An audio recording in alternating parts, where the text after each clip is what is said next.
BRS కు వరుసగా షాకుల మీద షాకులు తగులుతున్నాయి. ఒక్కొక్కరు కారు దిగేస్తున్నారు. ప్రస్తుతం కారులో షికారు చేసేందుకు ఎవ్వరూ ఇష్టపడడం లేదనే విషయం తెలుస్తోంది.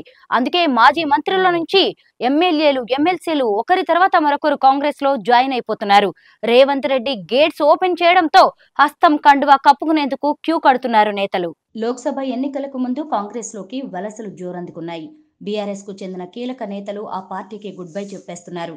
కేసీఆర్ చెప్పినా వినిపించుకోవడం లేదు. ఎవరి దారి వారే అనే రీతిలో కాంగ్రెస్ లో చేరుతున్నారు. లేటెస్ట్ గా ఆదిలాబాద్ జిల్లాలో బీఆర్ఎస్ కు పెద్ద షాక్ తగిలింది. మాజీ ఎమ్మెల్సీ పురాణం సతీష్ కాంగ్రెస్ లో జాయిన్ అయ్యారు. రాష్ట్ర కాంగ్రెస్ వ్యవహారాల ఇన్ఛార్జ్ దీపాదాస్ మున్షి కండువా కప్పి ఆయనను పార్టీలోకి ఆహ్వానించారు. పురాణం సతీష్ కాంగ్రెస్ లో చేరికకు చెన్నూరు ఎమ్మెల్యే వివేక్ వెంకటస్వామి, బెల్లంపల్లి ఎమ్మెల్యే గడ్డం వినోద్, పెద్దపల్లి కాంగ్రెస్ ఎంపీ అభ్యర్థి గడ్డం వంశీకృష్ణ కీలకంగా వ్యవహరించారు. ఉద్యమ సమయం నుంచి కేసీఆర్ తో ఉన్నామన్నారు పురాణం సతీష్. బీఆర్ఎస్ పరిపాలనలో రాష్ట్రం ఆగమైపోయిందని విమర్శించారు. బానిస సంఖ్యల మధ్య ఇంతకాలం ఉన్నామని, అవినీతి ఆరోపణలు, ఫోన్ ట్యాపింగ్లతో బీఆర్ఎస్ ఇరుక్కుపోయిందని ఆరోపించారు. కేసీఆర్ చెప్పేవన్నీ అబద్ధాలేనని ఆయన విమర్శించారు.